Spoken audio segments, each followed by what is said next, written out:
Bien, muy buenas tardes con todos y con todas. Les saluda Marco Elquiaga. Soy analista de marketing y comunicaciones de la Escuela de Gobierno y Políticas Públicas y en esta oportunidad les doy la bienvenida a este conversatorio, el cual hemos titulado Ministerio de Infraestructura, lo bueno, lo malo y lo feo. Cabe resaltar que este conversatorio lo estamos realizando en el marco de la convocatoria del programa de especialización en inversión pública. Es un programa de 150 horas académicas cuyo inicio está programado para este miércoles 4 de septiembre y es la última edición de este año 2024. Bien, entonces el día de hoy nos acompañan tres de nuestros docentes del programa de especialización.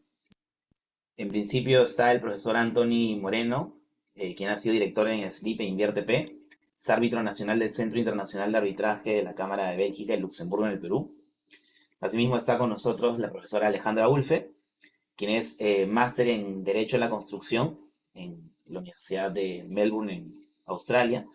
Es especialista en estándares de contratos anglosajones, estratega en IPD, negociaciones y dispute boards.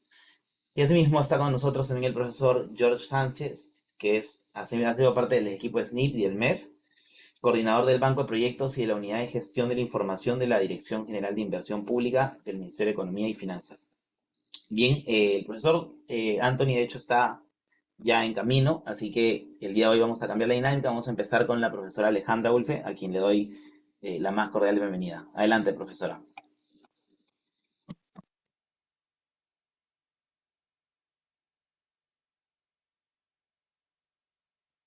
¿Me puedes escuchar? Ya.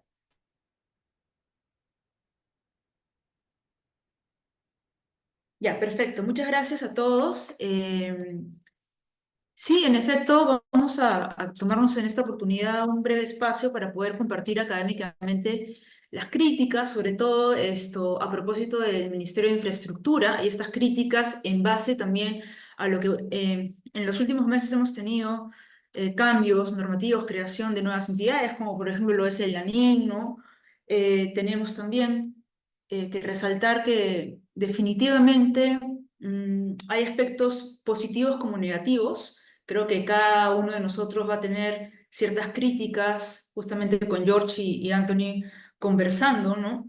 Y uno de los puntos claves es que nosotros siempre promovemos la integración de los procesos y no hay un alcance específico en, en esta norma, ¿no? En esta propuesta de ley de la creación del Ministerio de Infraestructura que finalmente te diga, bueno, vamos a atacar la raíz del problema.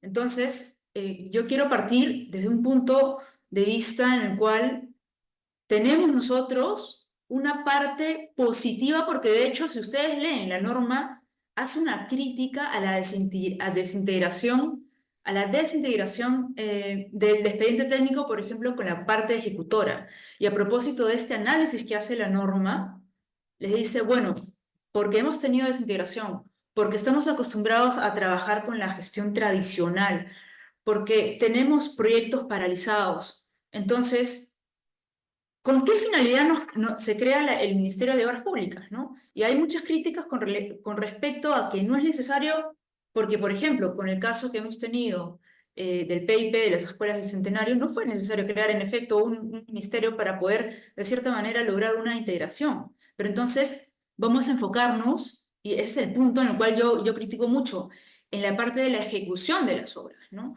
Entonces, yo puedo resaltar que esta propuesta normativa quiera resaltar el atacar la gestión tradicional del diseño, ¿no? Que es un dolor de cabeza para muchos de los que hemos estado involucrados en obras públicas, cuando por un lado te entregan el diseño donde no tiene necesariamente esta información constructiva, ¿no? Y entonces, cuando tú le entregas el diseño al constructor, en efecto vienen todos los problemas, ¿no? Y terminamos con disputas, arbitrajes, tenemos temas de, bueno, definitivamente grandes impactos económicos, impacto sobre todo el prolongamiento de los plazos asociados a estos proyectos. Entonces, un tema que yo resalto mucho es que de cierta manera esta norma, si bien no lo va a desarrollar en esta instancia, pero está así proponiendo una integración respecto a ambas fases, tanto de la fase del diseño como la construcción. Y no queda ahí, sino más bien en su artículo 4 inciso A, te habla justamente de atacar el planteamiento técnico del diseño, la formulación, ejecución y supervisión, ¿no? Entonces, este punto me parece importante destacar que se ha creado también el organismo de estudios y diseños de proyectos de inversión pública, de inversión. ¿Y por qué tenemos un organismo de estudios de diseños de proyectos de inversión? Que por cierto, la propuesta normativa es que sea parte de este ministerio, ¿no? Entonces, uno de los temas que yo resalto es la necesidad de optimizar el diseño y que evidentemente es notorio a través de los distintos ministerios que tienen sus propias unidades ejecutoras, el dolor típico y transversal, el dolor de cabeza, es las deficiencias en el diseño, ¿no? Pero, ¿esto qué significa, no? Si bien la norma te está atacando esta falta de desintegración y te propone, de hecho, expresamente plantear procesos, metodologías y herramientas de infraestructura, yo considero que estas herramientas de infraestructuras deben de estar también alineadas con lo que ha salido en la nueva ley de contrataciones con el Estado. Y la nueva ley de contrataciones con el Estado, recordemos, que hace referencia a que cada entidad tiene que desarrollar sus propias estrategias de contratación. Entonces, teniendo en cuenta que el Ministerio de Obras Públicas está con, digamos, unas características de integración, de trabajar colaborativamente, el marco normativo de la ley de contrataciones con el Estado está, por otro lado, incentivando unas estrategias de contratación, ¿correcto? Y por eso es que, como pueden ver ustedes, tienen que estar alineados los propósitos del Ministerio de Infraestructura con lo que actualmente se está trabajando en la nueva ley de contrataciones con el Estado. Y a propósito de qué lo digo, porque también tenemos experiencia internacional cuando hemos tenido, por ejemplo, la experiencia de los Juegos Panamericanos, ¿no? Y todo eso ha sido una suerte de lecciones aprendidas que hemos tenido. Lecciones positivas y negativas, porque muchos de ustedes saben que se ha creado justamente la Autoridad Nacional de Infraestructura, el ANIN, a propósito de absorber la RCC.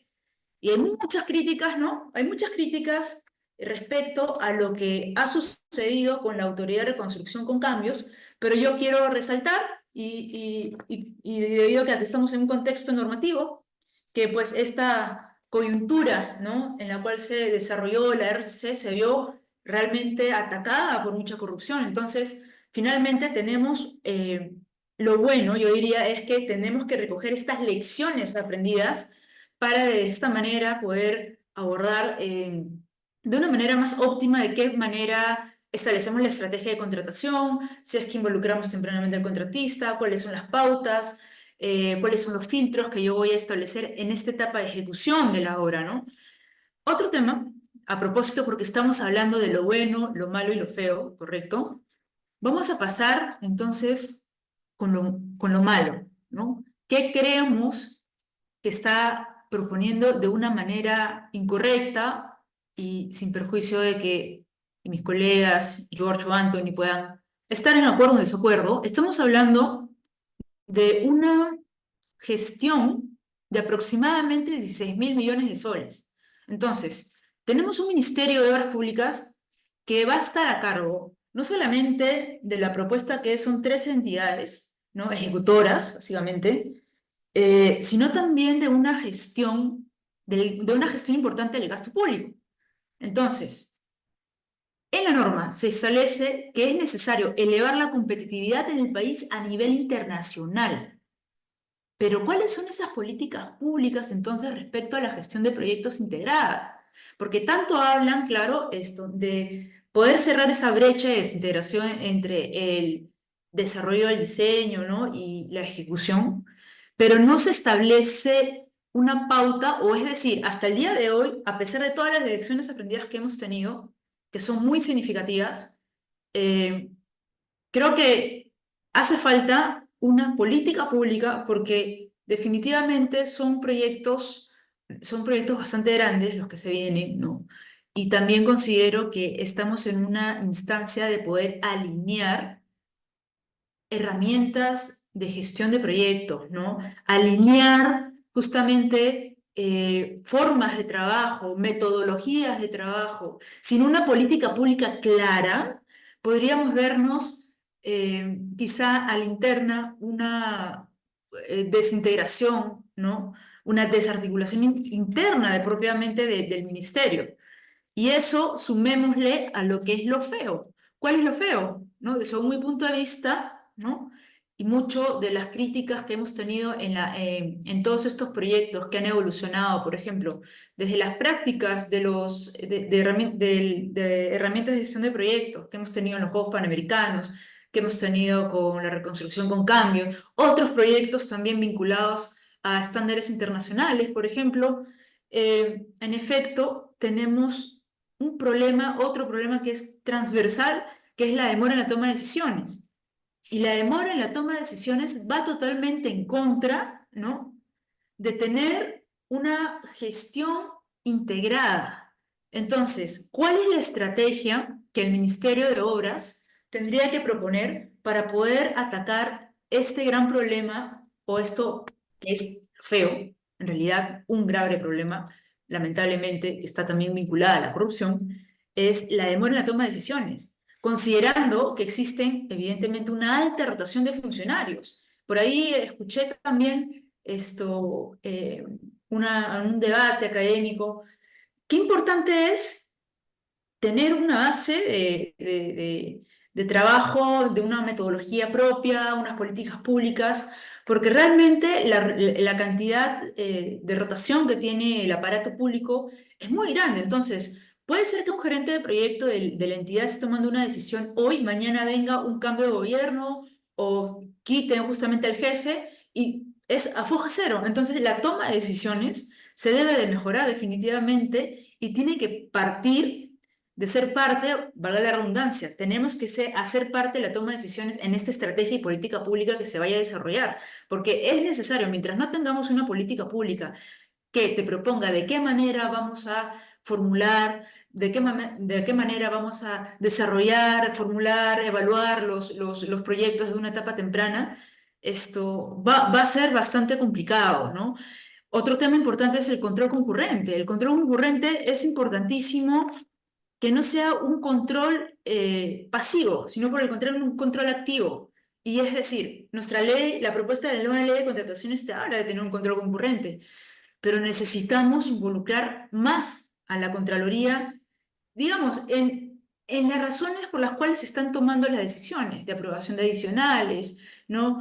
De alargamiento de los proyectos, por qué estamos, cuál es la necesidad, por ejemplo, de tomar una decisión respecto a la calidad del diseño, por qué estamos priorizando la calidad y no el costo necesariamente, ¿no? Entonces hay que cambiar parámetros respecto a esta praxis que viene teniendo la Contraloría. Y otro tema importante es la cultura. Para ya darle paso a mis compañeros, yo quiero rescatar una experiencia internacional, que es la experiencia australiana. Justamente están ellos desde el 2022 se propuso una reforma a la contratación en el departamento de Victoria, en Australia, y uno de los elementos que tenía este programa, que es el Project Delivery Approach, fueron básicamente tres elementos. Y el primero de ellos resaltando el factor organizacional, ¿no? Donde proponía tener una cultura activa, tener una comunidad práctica, tener compromisos de los stakeholders. Entonces, llevémoslo porque, de hecho, el Ministerio de Infraestructura hace una referencia de las mejores prácticas en otros países. Yo quiero traer las mejores prácticas de este país que no esté incluido, pero que creo importante que el gobierno haga una suerte de cooperación internacional para recoger estas prácticas. Es que importante es establecer una estrategia respecto a la cultura organizacional de las entidades públicas. ¿Ya? En base a eso, me quedo con esta idea, ¿no? De hecho, es una buena idea, me parece, de querer integrar, no necesariamente yo considero a todas las entidades, por ejemplo, el proyecto especial delegado, yo veo que debería tener un curso aparte, pero sí creo que hay mucho que trabajar con respecto a políticas públicas. Antonio, no sé si tienes, ahí te veo conectado, Antonio, ¿me escuchas? ¿Qué Sí, muy tal? bien, muy bien. Y Mira, estamos haciendo las críticas con respecto a lo que son este Ministerio de Infraestructura y realmente pues hay bastante por abordar, pero me gustaría que también tu mirada desde un punto de vista de inversión pública, ¿no? ¿Qué consideras que se debería claro. optimizar o cuáles son tus críticas. Gracias, Ale, lo máximo. Yo me he quedado así, como siempre, absorto cuando te escucho.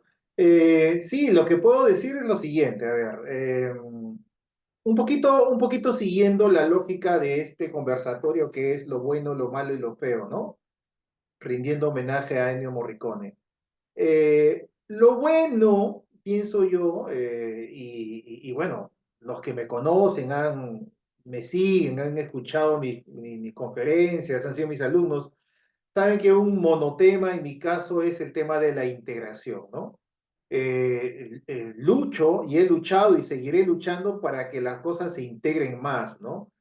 eh, Especialmente en aspectos del expediente técnico, por ejemplo, que es el punto neurálgico en una obra. eh, la gente se suele quejarse mucho de malos expedientes técnicos. Yo lo que respondo es que no existen expediente técnico sin fallas, pero sí pueden existir buenos expedientes técnicos y solamente si es que se puede trabajar de forma integrada las diferentes especialidades, ¿no? Igualmente también el tema de los procesos, ¿no? O sea, tenemos procesos desintegrados, tenemos una desorganización desintegrada, es decir, si algo caracteriza las obras públicas, caracteriza la inversión pública en particular, es la desintegración, desintegración en especialidades de ingeniería, desintegración en relaciones jurídicas, desintegración en procesos, desintegración en información, desintegración entre el gasto corriente y el gasto de capital, porque se habla mucho de infraestructura, pero sin gasto corriente que la sostenga, no hay servicio público. Pero también hay una desintegración que es la desintegración organizacional, ¿no? Y por ahí yo creo que el aspecto positivo de esta propuesta está, ¿no? Porque podemos aprovechar, de hecho, una vez que se integren los procesos, la institucionalidad, se avance en la integración de la información y, en fin, se avance en los demás aspectos de integración, ya podemos y cabe, ¿no? Caerá como una manzana madura el que se integre también en una sola organización varios aspectos que hoy por hoy están divididos, ¿no? Todo el tema de licencias, permisos, autorizaciones, todo el tema de formulación, todo el tema de diseño, todo el tema de ejecución, supervisión, todo eso se puede perfectamente integrar, ¿no? Además, hemos demostrado largamente de que un esquema de 3.500 unidades ejecutoras ejecutando obras por todo el país no funciona. Entonces, si algo bueno tiene es que esta propuesta de Ministerio de Infraestructura tiene algo de querer integrar, ¿no? Lo que está desintegrado, intentando sacar lo bueno de todo, ¿no? Pero también tiene un aspecto, tiene varios aspectos negativos, obviamente, ¿no? Un aspecto malo, digamos, es que estaríamos colocando, pues, la carreta delante de los caballos, ¿no? Eh, si tenemos que comenzar a integrar, articular, ¿no? En la inversión pública, cuya característica principal es la desintegración, no deberíamos comenzar integrando la organización, o sea, la organización es posterior a la estrategia. Deberíamos ver cuál es la mejor estrategia, deberíamos analizar los procesos y eso toma su tiempo y eso es algo que evidentemente de forma manifiesta no se ha dado. A todo mundo nos ha sorprendido que de repente, ¿no? Un año después de haber creado la NIM, se proponga crear el ministerio, o sea, eh, de la noche a la mañana a alguien se le ocurrió como una gran idea y eso no es serio, pues entonces eso es lo malo, ¿no?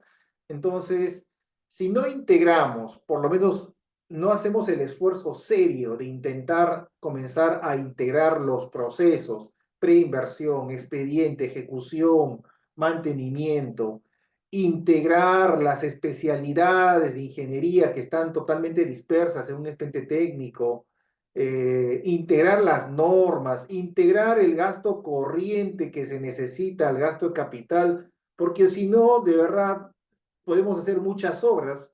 Tú lo acabas de mencionar, ¿no? Legado, ¿por qué Panamericanos, incluso a pesar de los años que pasa, sigue siendo un buen ejemplo? Porque todo lo que se hizo se mantuvo y el mantenimiento no se hace con infraestructura, no se hace con gasto de capital, se hace con gasto corriente.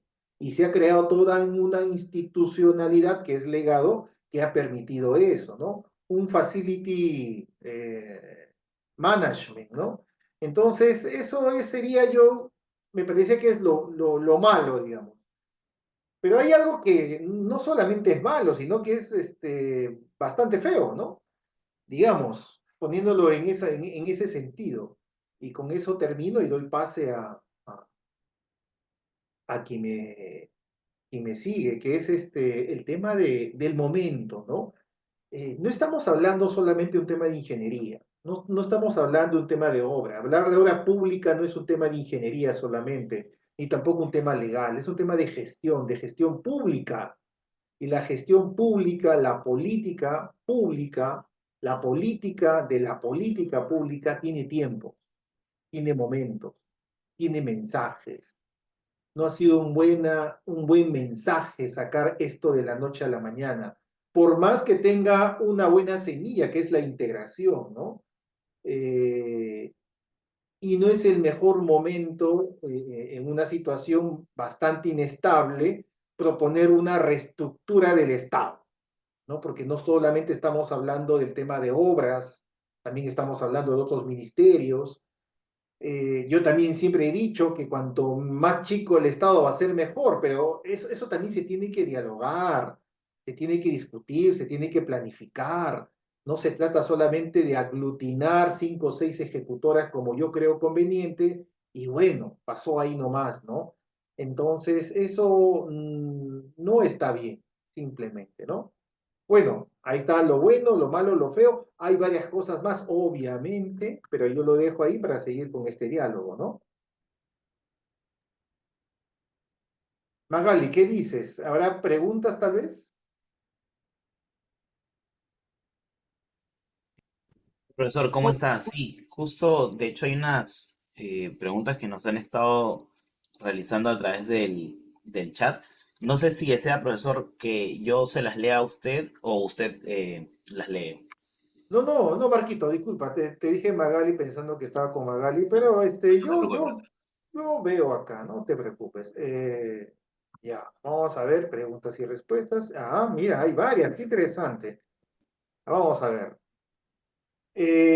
Anonymous, Anonymous. ¿Existe experiencia en otros países de la región similar a la propuesta del Ministerio de Infraestructura? Creo que de eso ya habló George, si no me equivoco, ¿verdad? Entonces sí, claro, existen ministerios, acá mismo en el Perú, ¿no? Hasta la década de los años 60 del siglo pasado, todas las grandes infraestructuras que hemos visto, que todavía vemos, el Hospital del Empleado, en fin, ¿no? Las edificaciones grandes que se hicieron, incluso también todo el tema de las grandes obras de irrigación de la costa, se han hecho básicamente con un solo ministerio, el Ministerio de Fomento de Obras Públicas, ¿no? Eh, y en el mundo existe esa experiencia. Pero ojo, el hecho de que haya existido en su momento y el hecho de que existan países, acá nomás Chile es el más conocido, con esta experiencia no significa que automáticamente esa experiencia sea válida para Perú, quizá la mejor. Las buenas prácticas siempre se tienen que adecuar y adaptar, ¿no? Lo que yo rescataría es lo que ya dije, es decir, o sea, lo importante es integrar, reconocer que estamos totalmente desintegrados, desarticulados, ¿no? Entonces,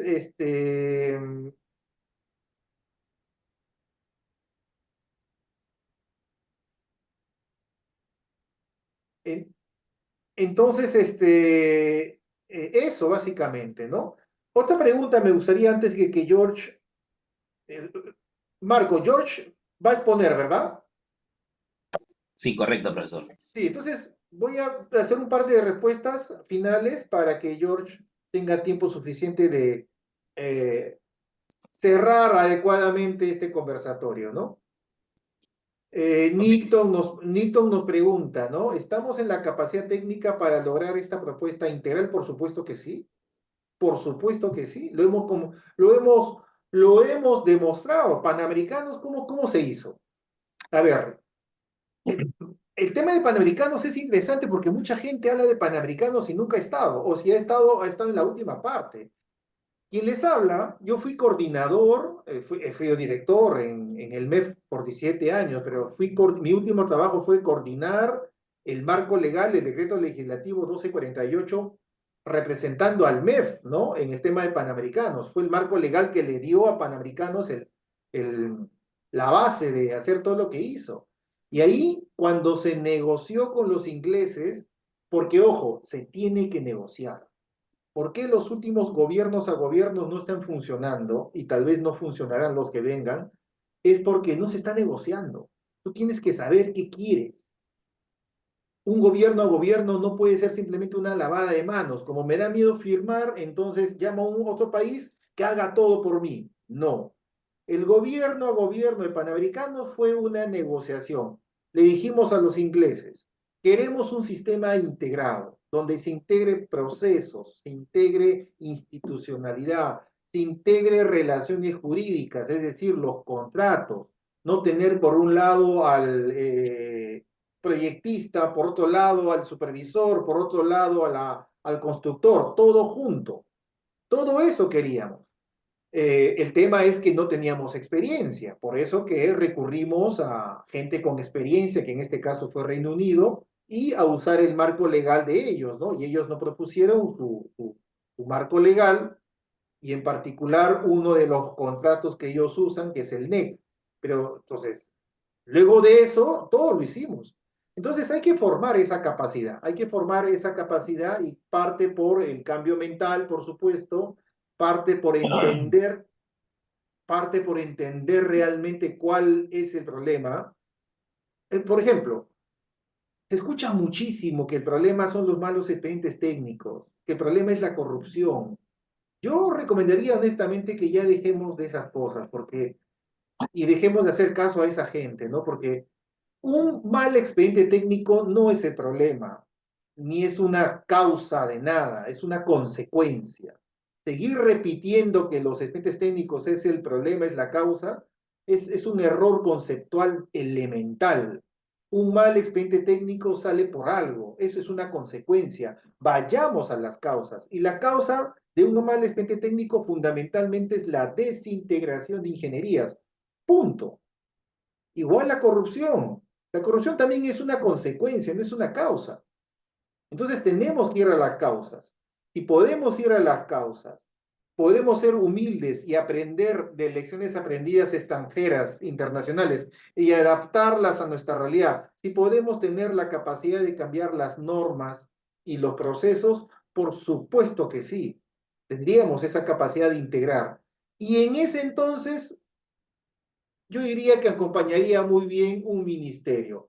En estos momentos, de verdad, sin pensar en nada de esas cosas, simplemente para llenar un mensaje de 28 de julio, no me parece muy serio, ¿no?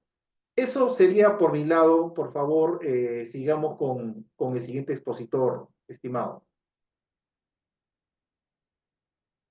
Bien, buenas noches. A ver, yo voy a partir de algunas preguntas que creo que todos los ciudadanos que hemos escuchado el mensaje de la presidenta y el debate en la prensa diversa nos hemos hecho, como por ejemplo, ¿dónde hay ministerio de infraestructura? ¿Qué expectativas tiene el ciudadano? ¿Qué limitaría su implementación? ¿Habrá corrupción en este ministerio? Y al final nos queremos hacer un poquito, digamos, pitonizos y queremos dar alguna recomendación.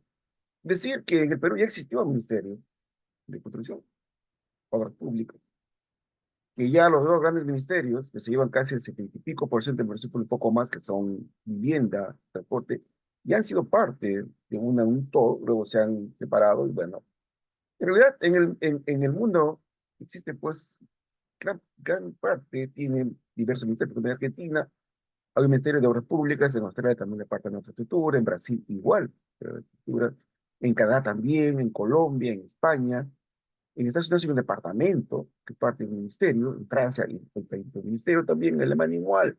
En realidad en el mundo ya existe seguramente alguna experiencia más o menos buena o mala, quizás lo más cercano que conocemos nosotros de todo el mundo es pues Chile y Colombia, ¿no? Pero bueno, la siguiente, por favor. Y entonces, creo que una gran pregunta en la línea de lo malo, ¿no? Lo interrogante sería, ¿y, y, y qué limitaciones podría tener? Primero, evidentemente, limitación de fondo. Como ya lo dijo Anthony, mi colega, pues fue burocracia y trámites lentos, corrupción. Y acá, cuando hablamos de corrupción, podríamos abrir todo un abanico de cosas, ¿no? Porque seguramente todas las cosas que ya conocen corrupción se van a ir también por lado. Otro tema que ya también le quiero a mis colegas es coordinación y planificación.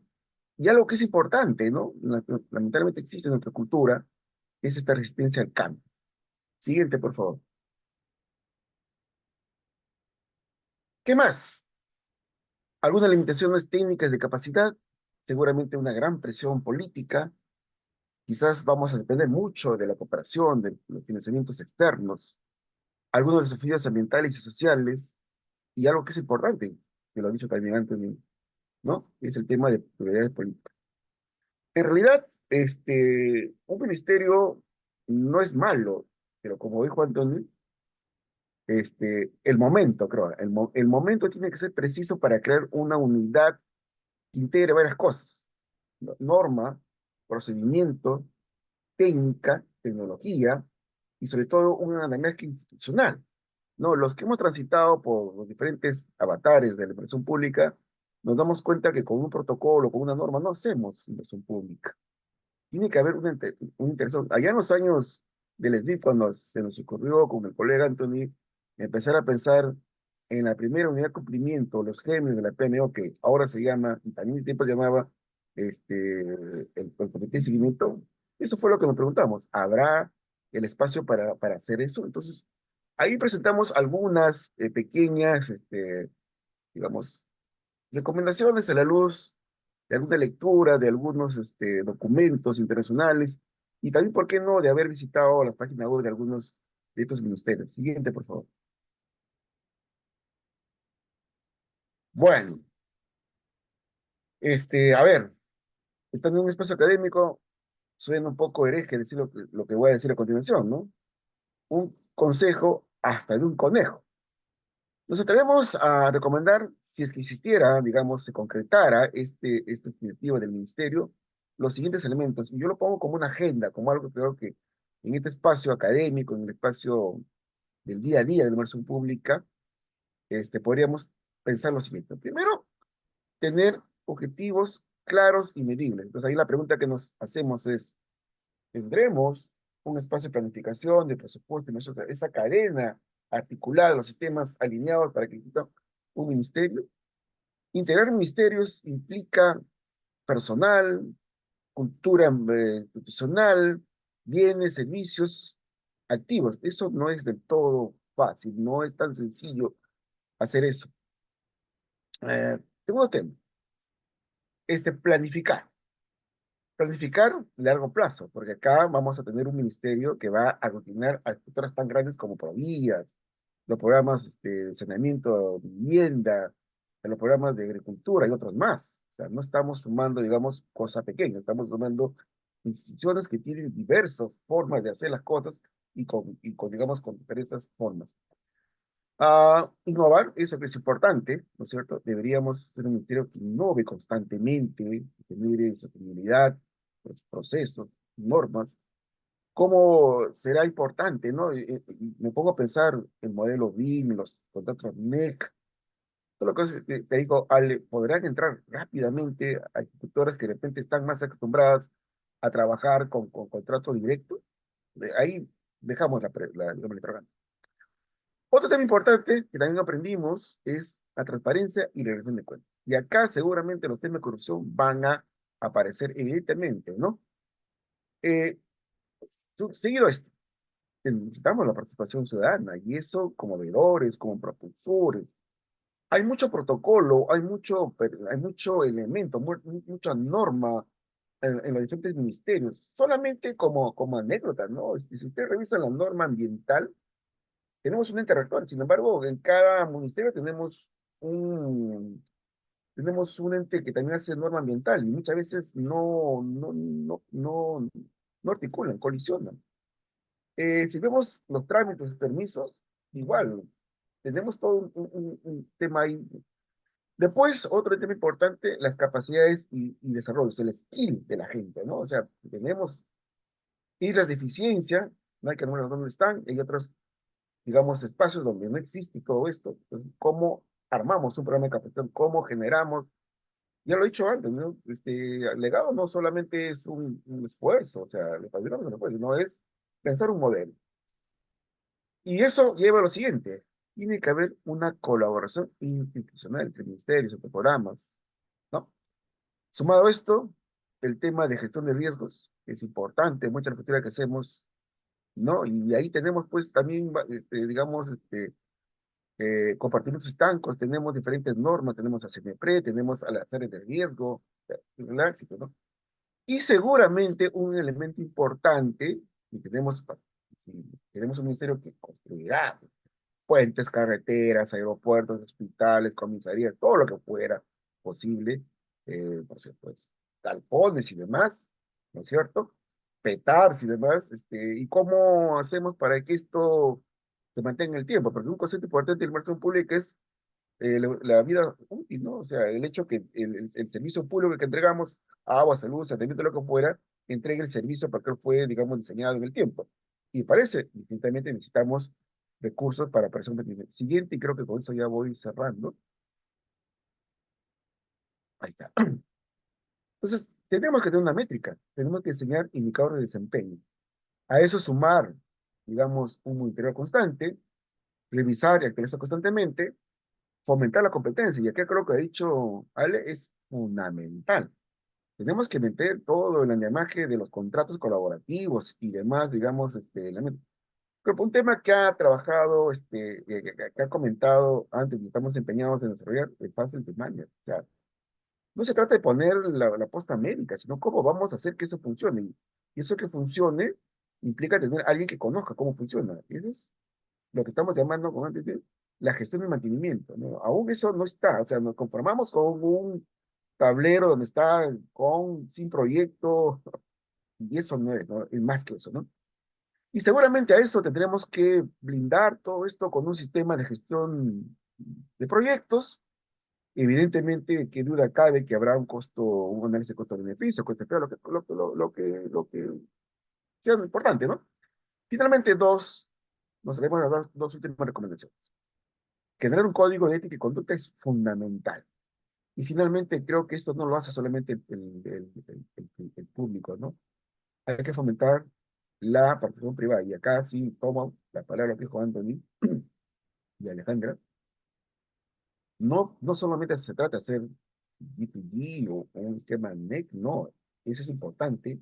Entonces, hasta acá yo me he atrevido más o menos a contar dónde hay misterios, cuáles son las limitaciones y qué nos atrevemos de recomendar de este espacio de la academia. Seguramente hay muchas cosas más que se pueden tomar como. Gracias. Muchas gracias, profesores. En este momento nos gustaría que podamos resolver algunas consultas del público. Gracias a las personas que han dejado sus consultas en la pregunta o la sección preguntas y respuestas. Profesora Ulfe, profesor George, a ver si pueden escoger algunas preguntas del chat y responderlas en Sí. vivo. Gracias, Mali. A ver, solo por temas de tiempo, a mí me parece importante resaltar que en la actualidad nosotros estamos realizando un esfuerzo, también como escuela, en difundir los conocimientos vinculados al IPD. ¿Por qué lo digo, no? Acá veo que Ángel Paredes dice, actualmente tenemos estrategias para la implementación del BC IPD como método de entrega y no como contrato o Target Value Design en el sector público. Y es que en realidad no está limitado. De hecho, la nueva ley de contrataciones te establece presentar estrategias de contratación. Y esas estrategias de contratación significan escoger un sistema de entrega de proyectos, por ejemplo, IPD.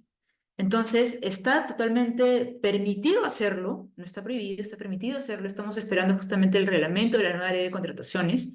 ¿Y esto a qué va? ¿A qué va? ¿No? Y es lo que quiero citar. En la nueva ley de contrataciones, en el artículo 46.6, se dice específicamente lo siguiente.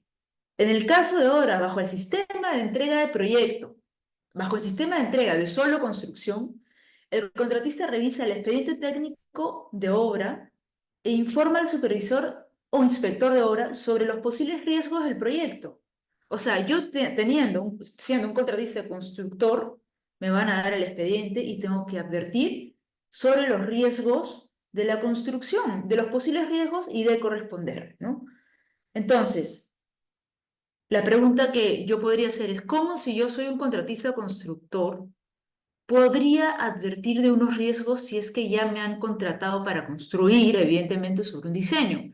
Entonces aquí la norma evidentemente tiene que desarrollar mucho la gestión preventiva de riesgos, por ejemplo, y eso está directamente vinculado a una etapa temprana de elegir un sistema de entrega de proyectos, IPD, por ejemplo. Entonces, está permitido, falta desarrollarlo, pero va a depender mucho que la entidad, bueno, de los tres niveles de gobierno, por ejemplo, imaginemos, el Ministerio de Obras Públicas propone sus lineamientos de contratación sobre sistemas de entrega de proyecto y propone el IPD. Entonces, debería de desarrollar lineamientos vinculados a un sistema de entrega IPD, que es muy distinto a tener un contrato.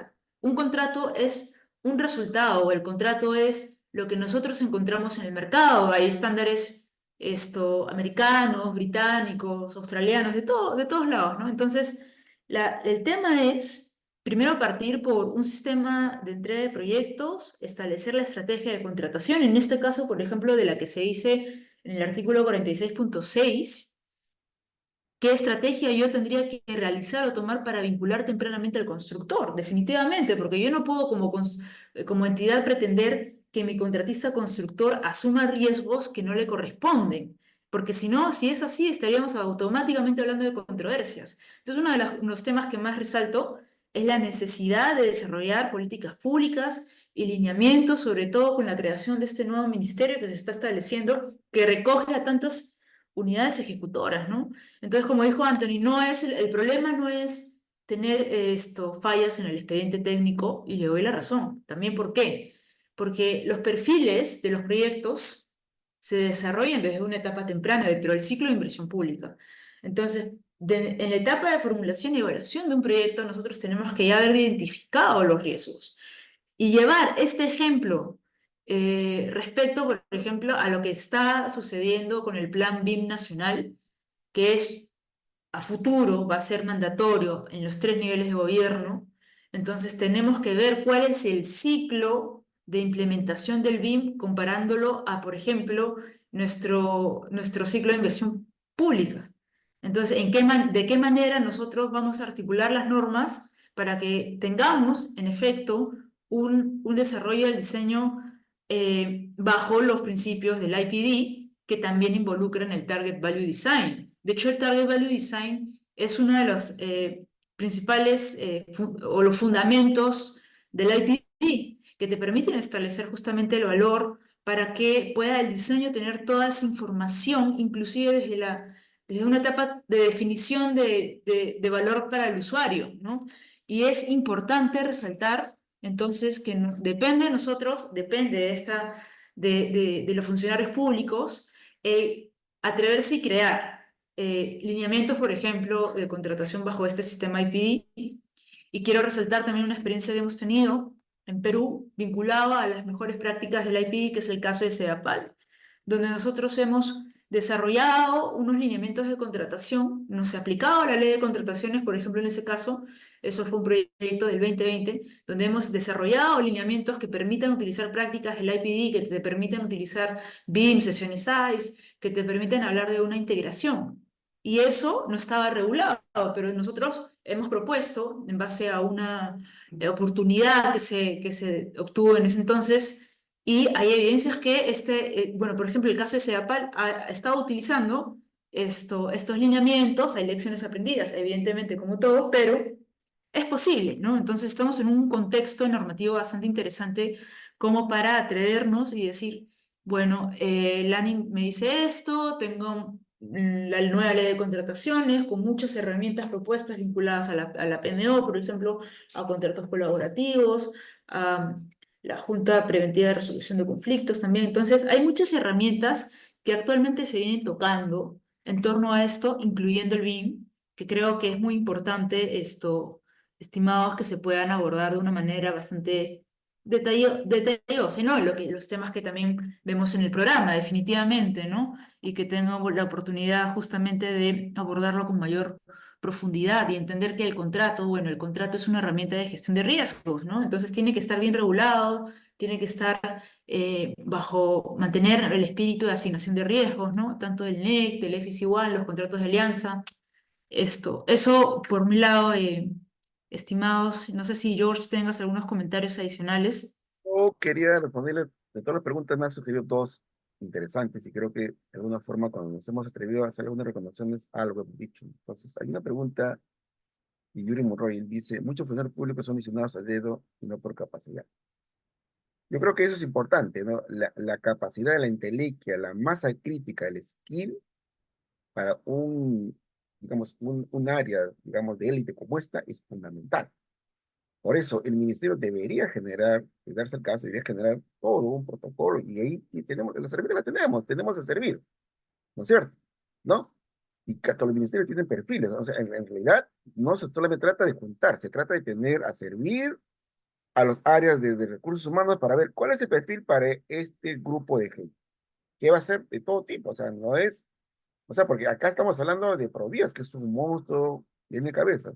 Estamos hablando de los programas PNCN, PNCU, estamos hablando de errores, estamos hablando de cosas que no son, digamos, entonces, yo respondo, Yuri, vamos con una aproximación, acá tiene que servir, tiene que poner, digamos, la pauta y las áreas, digamos, recursos humanos, poner, digamos, su grano de arena para que esto tengamos claro y tenemos eso. Y eso no necesariamente puede ir alineado, pues, a los niveles más bajos de calidad. Hay otra pregunta de Ranito Cueto, tiene dos preguntas. Voy a tratar de interpretar la primera. Dice, ¿quién proponer esa política pública?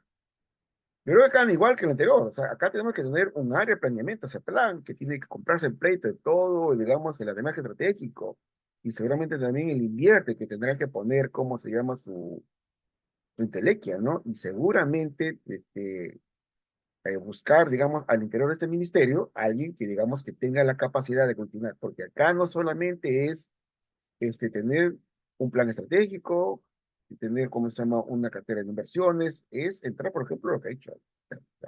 ¿Cómo lo hago? Y finalmente termino con esto, ¿no? Finalmente, alguna vez, recordando a los viejos colegas de Chile, decía, ¿no? Lo importante no es el papel, lo importante es, digamos, la obra, y la obra, digamos, es, digamos, la conclusión de esto, o sea, ¿qué vale que tengamos X millones, X perfiles, X veces si no hagamos obra? Entonces, yo finalmente me quedo con esto de que la política pública va a aglutinar al ente rector de inversión pública, el invierte, al área de planificación, seguramente a los colegas de presupuesto y a los otros entes, digamos, y Contraloría. Evidentemente tiene que estar presente y, digamos, si queremos aglutinar esto, bueno, podemos darle, digamos, la posta al invierte o a planificación, pero creo que tiene que ser un trabajo colegiado. Bien, muchas gracias por atrevernos a hacer estas recomendaciones. Creo que no son las mejores, pero estamos en una aproximación. Así se hace la construcción académica y, digamos, de la obra pública. Gracias. Muchas gracias, profesores. Gracias por sus comentarios y a todas las personas también que nos están escuchando durante la transmisión. En realidad, este es un tema relevante que generar mucha discusión entre los especialistas y esa discusión también se realiza en el marco de nuestro programa de especialización en inversión pública, que los invitamos a escuchar en breve y tenemos algunos beneficios exclusivos para las personas que están conectadas en esta transmisión por Zoom. Wendy Quiñones, nuestra asesora comercial. Wendy, buenas noches. Buenas noches, Magali. ¿Mm? Podemos comenzar con la exposición. Muchas gracias. Muchas gracias, Magali, por el pase. Muy buenas noches a todos, estimados participantes.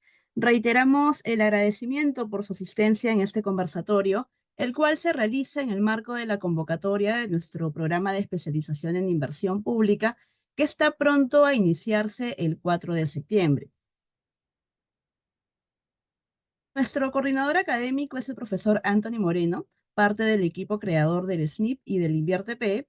Ha sido durante 16 años funcionario en el MEF y como tal director de seguimiento y evaluación de inversión pública, consultor en gestión e inversión pública y actualmente árbitro del Centro Internacional de Arbitraje de la Cámara de Bélgica y Luxemburgo en el Perú. Asimismo, nuestra plana docente está conformada por profesores que han laborado en instituciones como el Ministerio de Economía y Finanzas, Banco de Proyectos, Banco Central de Reserva, entre otros sectores. La propuesta académica del programa de especialización en inversión pública cuenta con un total de 150 horas académicas de aprendizaje que se desarrollan en 7 módulos y un taller integrador, los cuales van a ser dictados por reconocidos docentes. En el slider presentado podrán observar la malla curricular del programa. De la misma manera, estamos dejando en el chat el enlace del brochure para que puedan ustedes revisar la propuesta. ¿Por qué estudiar el programa de especialización en inversión pública en la Escuela de Gobierno de la PUC? Creemos importante resaltar que somos la universidad número 1 del Perú, según el QS World University Ranking 2024. Asimismo, contamos con una plana docente de alto nivel académico con puestos de alta dirección en las principales entidades públicas. Otorgamos la certificación digital a nombre de la Escuela de Gobierno de la PUC y con respecto a la modalidad a distancia, brindamos sesiones sincrónicas en vivo con los docentes y se complementan con actividades asincrónicas y de igual manera cuenta con un amplio networking con alumnos de diferentes lugares a nivel nacional y o internacional. Asimismo, pueden destacar sus logros con la insignia digital, la cual les permite la verificación rápida y seguro de sus logros académicos en esta era digital. Lo pueden subir en plataformas como LinkedIn y otras redes sociales. Este programa de especialización se dicta en modalidad a distancia y tiene fecha programada para el día 4 de septiembre. Es la última convocatoria del 2024 y ya contamos con las últimas vacantes disponibles. Los horarios para las sesiones en vivo con los docentes van a ser en una frecuencia horaria de 3 veces por semana, los lunes, miércoles y viernes de 7 a 10 de la noche. Asimismo, le compartimos las tarifas que tenemos actualmente disponibles. Hemos ampliado nuestro descuento del pronto pago hasta este miércoles 4 de septiembre, el cual tiene una inversión de 4.600 soles y es un pago único en su totalidad. También contamos con una tarifa general que es de 4.800 soles, la cual les brinda la opción de poder acceder a un financiamiento abonando la inversión de 1.500 soles, que es la cuota inicial. Las inscripciones se encuentran disponibles en nuestra plataforma virtual. En el chat también estoy dejando el enlace de inscripción para los interesados en inscribirse. Y como les comentaba, son las últimas vacantes que tenemos disponibles. Y por último, como agradecimiento por su asistencia en este conversatorio, tenemos un descuento especial.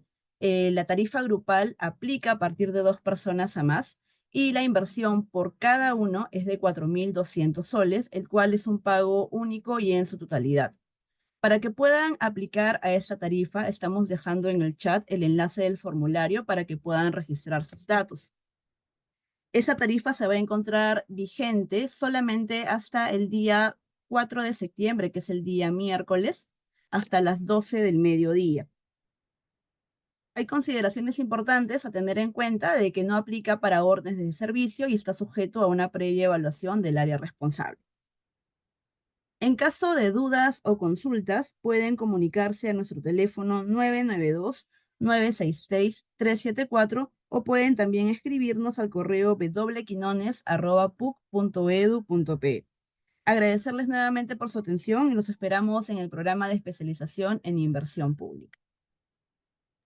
Muchas gracias a todos los asistentes. Así mismo dijo Wendy, los links de interés, tanto del brochure del programa, el descuento exclusivo, grupal, lo pueden encontrar en el chat. Y esta grabación se les será enviada por correo electrónico a las personas que se han registrado en el formulario. Que tengan muy buenas noches.